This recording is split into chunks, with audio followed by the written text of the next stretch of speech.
சாந்தி. சொல்வார்கள், சிந்தித்து செயல்படு, ஆழம் பார்த்து காலை விடு. இப்படி இந்த பழமொழிகளை நம்ம கேட்டிருக்கோம். சில நேரங்களில் நம்ம அவசரமாக பதட்டத்தில் எடுக்கக்கூடிய தீர்மானங்கள் நமக்கு தோல்வியை தர்றதை நம்ம பார்த்துருக்கோம். எந்த ஒரு பதட்டத்திலும் பதட்டமான சூழ்நிலையிலும் நிதானமாக தன்னை வைத்து கொண்டு யோசித்து செயல்படும் பொழுது கட்டாயமாக உங்களுடைய வாழ்க்கையில் நீங்கள் அனுபவம் செய்திருப்பீங்க. அந்த தீர்மானங்கள் மிக சரியானதாக இருந்திருக்கும். உங்களுக்கு அந்த பதட்டமான சூழ்நிலையினுடைய அந்த பாதிப்பிலிருந்தும் கூட நீங்கள் காப்பாற்றப்பட்டிருப்பீர்கள். ஒரு முறை ஒரு போர் ஒன்று முடிந்து ஒரு நாட்டின் தளபதி திரும்பி அவருடைய நாட்டிற்கு சென்று கொண்டிருந்தார். சென்று கொண்டிருக்கும் பொழுது ஒரு காடு வழியாக அவர் கடந்து வரும்பொழுது ஒரு மரத்தடியில் ஒரு துறவி அமர்ந்திருந்தார். துறவியை பார்த்த உடனேயே அவன் தன்னுடைய ஆயுதங்களை எல்லாத்தையும் கீழே வச்சுட்டு துறவிக்கு முன்னால் போய் வணங்கி தன்னுடைய வணக்கத்தை தெரிவித்தார். துறவியோ கண்களை மூடிக்கொண்டு அமர்ந்து கொண்டிருந்தார்.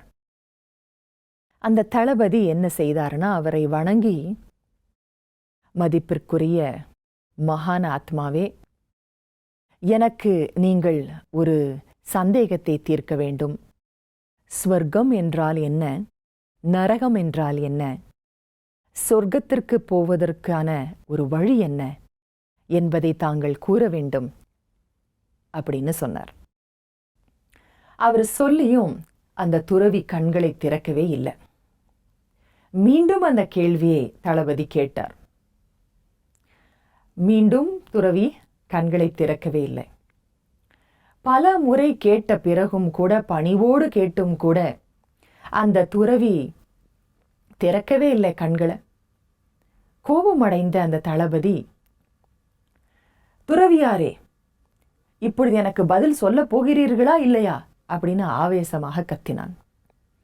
அப்போ உடனே துறவி கண்ணை திறந்தார். கண்ணை திறந்து, ஏ முட்டாளே, என்னுடைய தவத்தை நீ கலைத்து விட்டாயே அப்படின்னு அவரும் கோபமாக கூறினார். சப்தமாக கூறிய உடனேயே அந்த தளபதிக்கு இன்னும் கோபம் என்னையா முட்டாள் என்கிறீர்கள் அப்படின்னு அவருடைய வாளை எடுத்துட்டார். வாளை எடுத்து துறவியை தாக்கிறதுக்கு வந்துட்டார். அப்போ உடனே துறவி சொன்னாராம், இதுதான் நரகத்திற்கு செல்வதற்கான வழி அப்படின்னு சொன்னாராம். அப்பதான் அந்த தளபதிக்கு உரைச்சது, ஓ, எனக்கு இந்த ஒரு பதிலை கூறுவதற்காகத்தான் இவ்வாறு அவர் நடந்து கொண்டாரா அப்படின்னு அவருக்கு புரிந்து கொண்டு, நான் என்ன ஒரு முட்டாள்தனமாக காரியம் செய்தேன், என்னை அவர் முட்டாள்னு திட்டுனதே எனக்கு பதிலை கூறுறதுக்காகத்தான் அப்படின்னு அவர் அதை புரிந்து கொண்டு வாளை பொறுமையாக அவர் வைத்து விட்டார். என்னுடைய உரையில் வைத்த உடனேயே துறவி சொன்னாராம், இதுதான் சொர்க்கத்திற்கு போறதுக்கான வழி அப்படின்னு சொன்னாராம். அதாவது அந்த பதிலை கேட்டு தளபதியும் சந்தோஷம் அடைந்து அவருக்கு வணக்கத்தை தெரிவித்து தன்னுடைய நகரத்திற்கு போய் சேர்ந்தார்.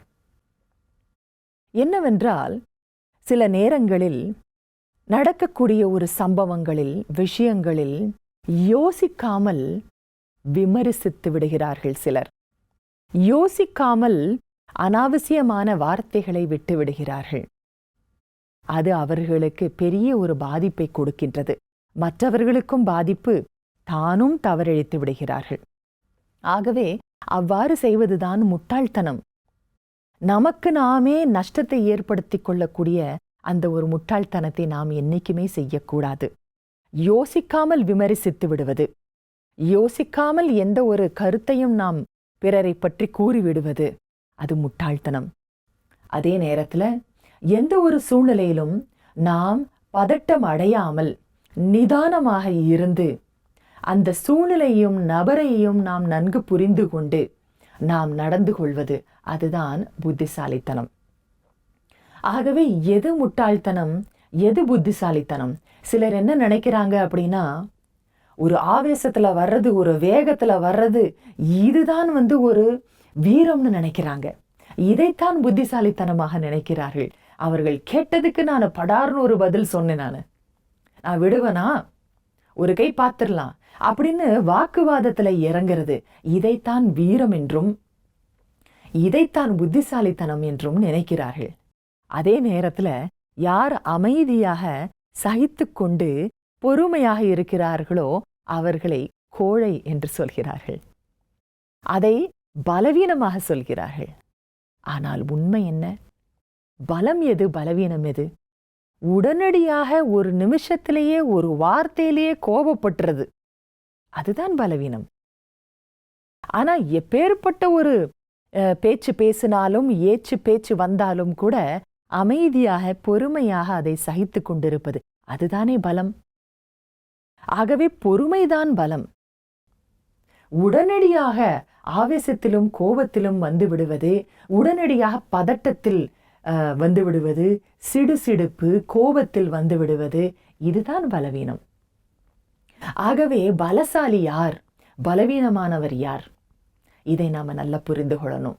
ஏனென்றால் பலவீனத்தினால நாம் நம்முடைய சக்தியையும் இழக்கின்றோம். அது உடல் சக்தியானாலும் சரி, நம்முடைய மனசக்தியா இருந்தாலும் சரி, அதை நாம் இழக்கின்றோம். ஒரு யோசிக்காமல் ஆவேசத்துல வர்றதுனால நம்மளுடைய சக்தியை இழந்து, நம்முடைய நேரத்தையும், அவ்வளவு மதிப்பிற்குரிய அந்த ஒரு நேரத்தையும் இழந்து, அதைவிட முக்கியமானது அந்த சம்பந்தங்கள், உறவு முறைகளும் நாம் இழந்து விடுகின்றோம். அதிலும் விரிசல்கள் வந்து விடுகின்றன. ஆகவே அந்த ஒரு பலவீனத்தினால எவ்வளவு நஷ்டம். அப்ப நஷ்டத்தை ஏற்படுத்தி கொள்வது முட்டாள்தனம் தானே.